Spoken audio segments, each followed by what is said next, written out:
Departamento de Estado de Estados Unidos. Las sanciones occidentales no han destruido la economía rusa. Las sanciones occidentales no han destruido la economía rusa, declaró el coordinador de la política de sanciones del Departamento de Estado de Estados Unidos, James O'Brien.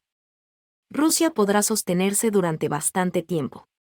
No vemos un colapso, dijo el funcionario norteamericano en una audiencia de la Comisión de Relaciones Exteriores del Senado el mes de junio. El primer ministro de Rusia, Mikhail Mishustin, señaló que la economía de su país continúa recuperándose.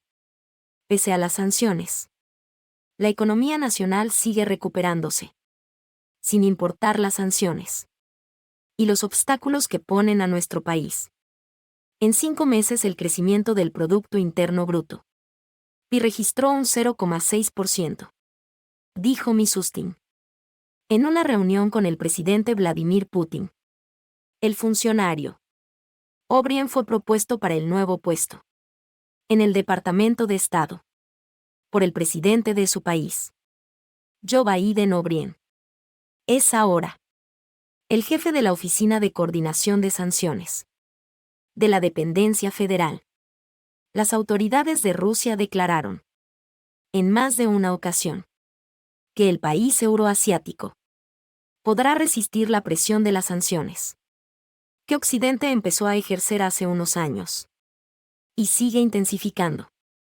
El presidente Putin declaró que la política de contención y debilitamiento contra Rusia es una estrategia occidental a largo plazo, así como subrayar que las sanciones hicieron un serio daño a toda la economía mundial.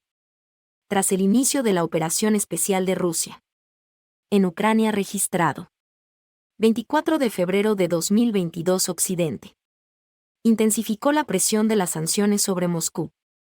La interrupción de las cadenas de suministro ha provocado una subida de los precios de los combustibles y los alimentos en Europa y Estados Unidos. En el Reino Unido, el aumento del coste de la vida ha afectado a millones de hogares. Los grandes empresarios venezolanos también levantan las banderas contra las sanciones de Estados Unidos. El presidente del gremio de empresas Fede Cámaras, Adán Celis, reconoció la necesidad de eliminar las sanciones económicas de Estados Unidos sobre el país caribeño. En diálogo con Sputnik, el analista Orlando Romero Arrington afirma que el llamado contra las medidas coercitivas de Washington muestra el resquebrajamiento de la oposición venezolana. El empresario Adán Celis, electo de forma reciente como presidente de la Federación de Cámaras y Asociaciones de Comercio y Producción de Venezuela, Fede Cámaras, agrupación que reúne a entidades económicas, empresariales y gremiales del país sudamericano, reconoció en sus declaraciones que las sanciones de Estados Unidos han perjudicado a la economía venezolana. Nosotros pedimos evidentemente que las sanciones se levanten. Eso no ha hecho sino empobrecer al país. Y a través de eliminar esas sanciones, podamos tener un comercio más fluido. Nadie puede pedir un país que esté sancionado.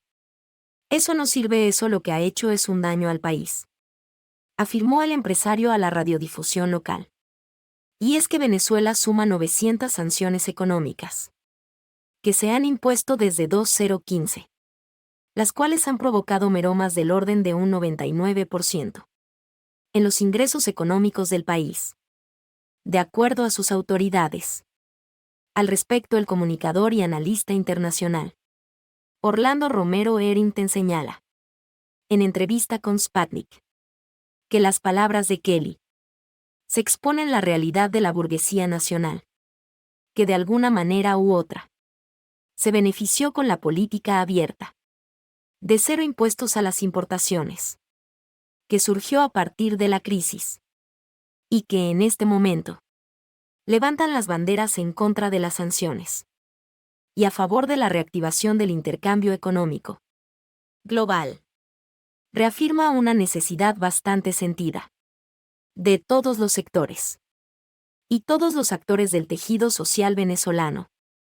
El levantamiento de las sanciones y la reactivación de la economía a partir del comercio internacional y la importación de productos hacia Venezuela y también su exportación indica, según el analista venezolano, el reclamo desde el sector empresarial contra las sanciones impuestas por Estados Unidos constituye un escenario favorable y es también un símbolo fehaciente del resquebrajamiento de la oposición político-económica venezolana que encabeza la derecha política del país y está automáticamente impregnada por las directrices de Washington.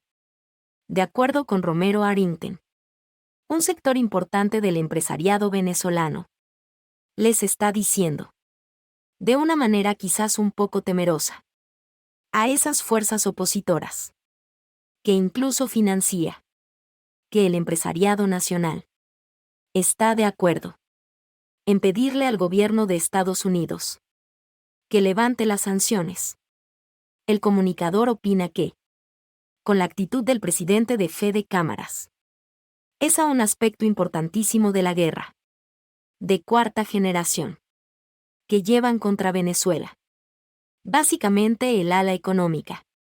Probablemente la Casa Blanca haga eco de estas peticiones y las use a su favor. Es decir, exige entonces elecciones y una serie de condiciones que suenan muy bien. Le hacen mucho ruido en lo mediático, pero cuando se contrastan con la realidad naufragan. Concluye. Los estadounidenses se mudan a Rusia para preservar los valores tradicionales. La agresiva promoción de la llamada diversidad, de inclusividad, en los Estados Unidos, ha llevado a muchos de sus ciudadanos a mudarse a países como Rusia, donde los valores tradicionales son respetados y protegidos por el gobierno y la sociedad. Un número no especificado de estadounidenses. Todos ellos personas exitosas, con valores tradicionales. Se ha mudado recientemente de su país a Rusia, estableciéndose cerca de la ciudad de Serpukhov, en la región de Moscú, dijo el funcionario Evgeny Primakov, jefe de la Agencia Federal Rusa para Asuntos de la Comunidad de Estados Independientes, compatriotas que viven en el extranjero, y cooperación humanitaria internacional. Rosotrudnichesvo. Según él, todos estos inmigrantes tienen o tenían en Estados Unidos sus negocios propios, que están dispuestos a vender, o ya vendieron para trasladarse a Rusia. En su mayoría son personas con valores tradicionales, creyentes pero no necesariamente cristianos ortodoxos. Dijo y agregó que estos estadounidenses tampoco tienen necesariamente ascendencia rusa. La mayoría de estos inmigrantes tiene familias numerosas y, como explicó Primakov, ven a Rusia como un lugar donde sus hijos pueden crecer y convertirse en personas libres y sensatas, con un calibre moral normal. Primakov mencionó que se está negociando la construcción de un pueblo en la región de Moscú, donde podrían establecerse inmigrantes procedentes de Estados Unidos, para lo que se han destinado unas 27 hectáreas de terreno cerca de Serpukhov. Hay extranjeros que ya se están asentando cerca de Yaroslav, dijo a los medios en junio, y señaló que estos inmigrantes ven a Rusia como un arca adecuada y tranquila, mientras que en Estados Unidos las autoridades impulsan a nivel federal los muy cuestionados por asociaciones de padres, educadores y la comunidad médica. Tratamientos de cambio de género para menores. Vladimir Putin firmó una ley la semana pasada que prohíbe efectivamente La reasignación de género en Rusia. La legislación rusa también incluye disposiciones destinadas a proteger a las personas religiosas de las burlas públicas vinculadas a sus creencias, mientras que los planes de estudio de las instituciones educativas rusas carecen de materias como la llamada teoría crítica de la raza.